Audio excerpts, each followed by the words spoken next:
Hola, mi nombre es José Pablo Chacón y he estado un poco preocupado porque he visto que después de los últimos ataques de Estados Unidos a Siria, hay gente que ha estado publicando una profecía del Antiguo Testamento como si se estuviera cumpliendo ahora en estos tiempos con estos bombardeos. Pero en realidad, si leemos más profundamente la Biblia, nos daremos cuenta que eso no es así. Les voy a explicar algunos datos que nos llevan a pensar así. En primer lugar, el texto del cual estamos hablando es Isaías 17:1, que dice lo siguiente: he aquí que Damasco dejará de ser ciudad, será montón de ruinas. Y claro, se interpreta solamente ese versículo suelto y entonces vamos a creer que es una profecía que se está cumpliendo ahora. Pero lo que hay que entender es que en el versículo 7 de Isaías se habla de Efraín, que era una parte de Israel cuando Israel se dividió en el norte y el sur y se unió a Siria y luchó contra sus hermanos.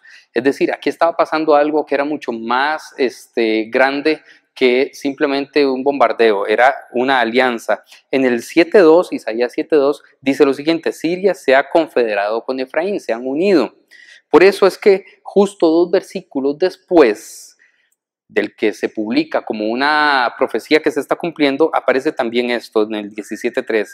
Dice: cesará la fortificación de Efraín y el reino de Damasco, y lo que quede de Siria será como la gloria de los hijos de Israel, dice Jehová de los ejércitos. Justo en el mismo capítulo, versículos 4 y siguientes, hay una profecía contra Israel. Es decir, que si esta profecía se tuviera que cumplir, también se tiene que cumplir la que sigue un poquito después, que es que se dice que Israel va a ser despedazado, va a ser completamente destruido. Van unidas las dos profecías, ¿verdad? Y un capítulo después, en el 18, Isaías 18, se dice una profecía contra Etiopía, luego en el 19 contra Egipto y luego en el 20 se dice que Asiria conquistará las dos anteriores, que eran Egipto y Etiopía. Imaginen lo siguiente: si esta profecía fuera real, lo que tendría que suceder es que un imperio que ya no existe, el imperio asirio, tendría que renacer, ¿verdad? Tendría que volver a existir y primero tiene que empezar a conquistar un montón de otros territorios: Egipto, Etiopía, Israel y Siria.